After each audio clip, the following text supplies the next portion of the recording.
Si pensamos en la Edad Media, lo primero que nos viene a la mente son reyes, castillos, caballeros, pero ¿y si el verdadero poder en las ciudades no estuviera en sus manos?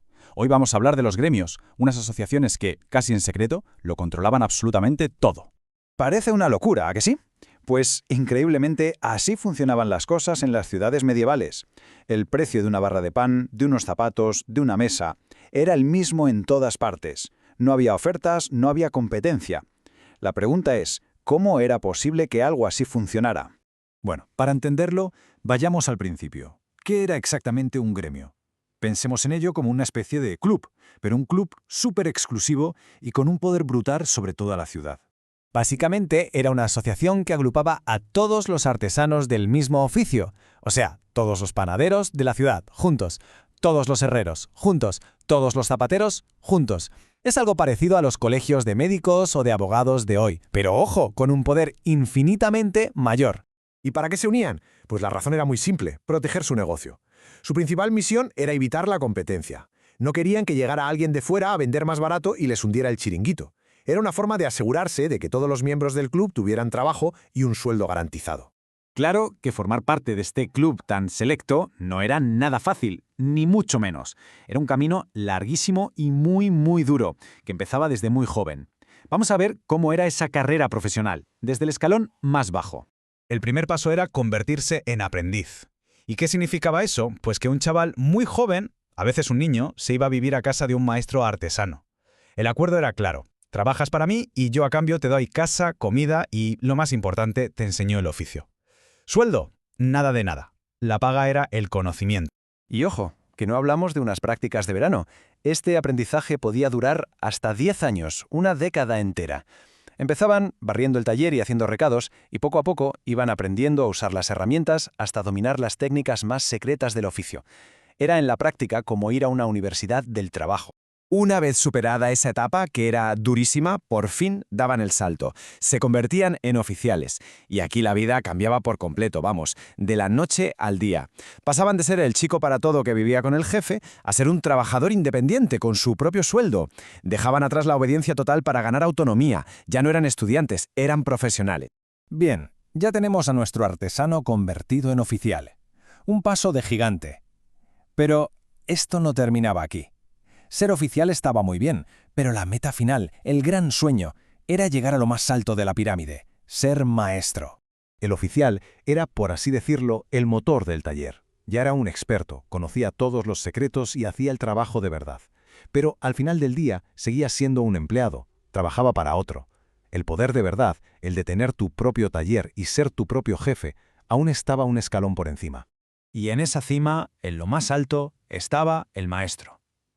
El maestro lo era todo, el dueño del taller, el que contrataba, el que enseñaba, el único que tenía permiso para vender los productos. Era, como se diría hoy, el CEO de la empresa, el que mandaba de verdad. Pero claro, llegar hasta ahí era una auténtica odisea. No bastaba con ser un buen trabajador. Primero, necesitabas años y años de experiencia como oficial. Segundo, tenías que ahorrar un dineral para poder abrir tu propio taller. Y tercero, y esto es lo más increíble, tenías que crear una obra maestra. ¿Qué era eso? Pues una pieza perfecta, espectacular que demostrara tu dominio absoluto del oficio. La presentabas ante un tribunal de otros maestros, y si daban el visto bueno, enhorabuena, ya estabas en la élite. Vale, ya tenemos clara la estructura, la escalera que había que subir. Ahora vamos a ver la clave de todo, lo que hacía que este sistema funcionara como un reloj, las reglas. Porque los gremios estaban obsesionados con las reglas, y eran implacables. Su lema principal, su obsesión número uno, era la calidad. Todo tenía que ser perfecto. Y esto que hoy nos parece normal, en aquella época era una revolución. Pensemos que no había reseñas de Google ni hojas de reclamaciones. La única garantía de que no te estaban estafando era el prestigio del gremio. Y para asegurar esa calidad tenían un libro de normas para absolutamente todo. Por ejemplo, estaba prohibido trabajar de noche, porque con la luz de las velas era fácil cometer errores. ¿O era obligatorio usar ciertos materiales y no otros de peor calidad? Incluso tenían inspectores que hacían visitas sorpresa a los talleres, y si te pillaban saltándote las reglas, las multas eran brutales. Podían incluso expulsarte del gremio, lo que, en la práctica, era el fin de tu vida profesional. Al final, todo este control tenía un resultado muy claro. El sello del gremio era una marca de confianza total. Era como ver hoy el logo de una marca muy prestigiosa. Si un producto llevaba ese sello, sabías que estabas comprando algo de la máxima calidad, sin dudas. Pero el control no se quedaba solo en la calidad del producto, iba mucho más allá. Controlaban todo el mercado. Es lo que llamamos un monopolio. ¿Qué significa esto? Pues que dentro de una ciudad, si no eras del gremio de zapateros, no podías vender zapatos. Punto. Si llegaba un artesano de otro pueblo a intentar vender sus cosas, se lo prohibían y le podían quitar toda la mercancía. La competencia sencillamente no existía. Y claro, todo este poder económico se acabó traduciendo en un poder social y político inmenso. Los gremios no eran solo asociaciones de trabajo, se convirtieron en el verdadero corazón que hacía latir la ciudad. Funcionaban, de hecho, como una especie de seguridad social primitiva. Tenían una caja común, un fondo, para ayudar a los miembros que se ponían enfermos o sufrían un accidente. Si un artesano moría, el gremio se ocupaba de su viuda y de sus hijos, dándoles una pensión. Eran una red de apoyo mutuo, una verdadera familia profesional. Y por si fuera poco, este poder también llegó a la política. Los maestros de los gremios más ricos e importantes formaban parte del gobierno de la ciudad. Imagínense, redactaban leyes, decidían sobre los impuestos e incluso usaban su fortuna para financiar obras gigantescas, como la construcción de una catedral o de las murallas de la ciudad.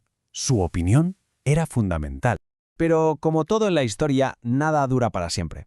Este sistema tan cerrado y tan rígido, que había funcionado durante siglos, empezó a quedarse atrás en un mundo que estaba a punto de cambiar a una velocidad de vértigo.